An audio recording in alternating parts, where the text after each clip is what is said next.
Hello folks, we come to the next part 8 of the video, and part 8, and we are taking up the 18th problem now. In the 18th problem they give us the modulus of 1 minus I whole raised to x is 2 raised to x. Modulus we know, if you have a complex number which is of the type x plus or minus iy, then the modulus is going to be root of x squared plus y squared. So let's use that. So since we know the formula directly, it is going to be root of x, which is 1 here, y, which is minus 1 whole squared, and of course we have that x is equal to 2 raised to x. Now this is 1 squared plus 1 squared, 2. So it's going to be root 2 raised to x, or rather this is like writing 2 raised to half whole raised to x, or it could be written as 2 raised to x by 2 equal to 2 raised to x.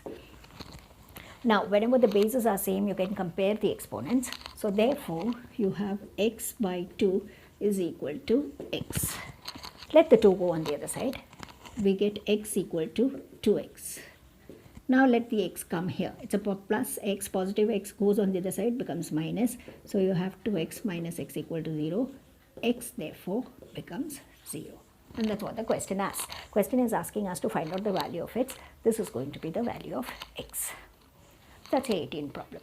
Let's go to the 19th problem. They give us a plus ib into c plus id into e plus if into g plus ih to be equal to capital A plus ib, and you've got to show all these square things. Earlier itself we have understood that if you are given something as a complex number and if they ask us the squares of this form, generally we go in for conjugates. So let's do the same thing. Let's take this.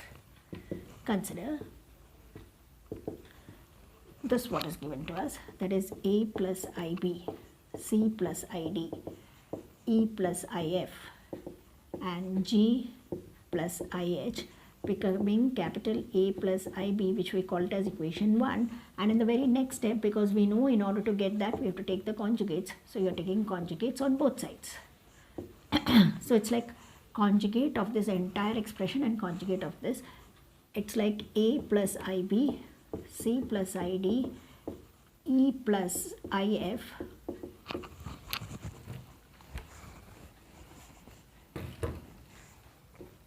g plus ih conjugate, and this a plus ib conjugate. Now conjugate of the product is as good as taking the individual conjugates. So you could have a plus ib conjugate, c plus id conjugate, e plus if conjugate, and g plus ih conjugate. And this, of course, right away we know it's a minus ib. Here it's going to be a minus ib, it's going to be c minus id, it's going to be e minus if, g minus ih, becoming a minus ib, which is going to be our equation number 2. Obviously, in order to get what we require, we are going to multiply 1 into 2. So we have the left hand side multiplied by the right hand side, where we club our terms together. A plus ib clubs with a minus ib, c plus id clubs with c minus id, then e plus if with e minus if, g plus ih into g minus ih, and on this side capital A plus ib is multiplied by a minus ib. We all know this, that x plus iy into x minus iy is always x squared plus y squared. We've been using it from the first exercise itself. So here it's going to be a squared plus b squared. This is going to be c squared plus d squared. This is e squared plus f squared. And this is g squared plus h squared. Same way here, a squared plus b squared. Hence proved.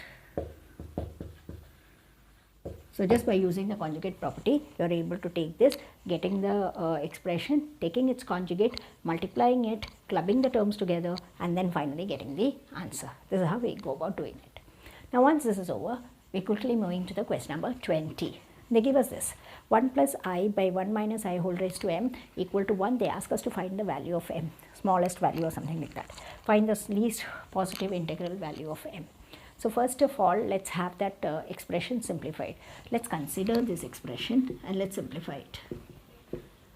1 plus I by 1 minus I. We know that that is not of our liking, so we are going to multiply this by conjugate. 1 plus I, 1 plus I.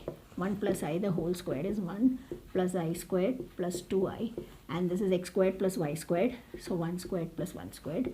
This is minus 1, so cancels, and this is 2I and 2, so only I. So what has happened? So therefore given becomes I raised to m equal to 1. Very familiar to us that 1 is I raised to 4 to start with, least. Then every multiple of 4 also it will become 1, but they have asked us least. So there is no harm if we write 1 by I raised to 4. What is the advantage? The bases are same, so you can compare the exponents. As a result, you get the value of m as 4. They have asked you least, so it is 4. If they ask you all the integral values, then you can write all multiples of 4, starting from 4, 4, 8 and so on. So that is about our problem number 20 from this miscellaneous exercise. With this we complete the miscellaneous, and in the new video we start with the new chapter. Thank you.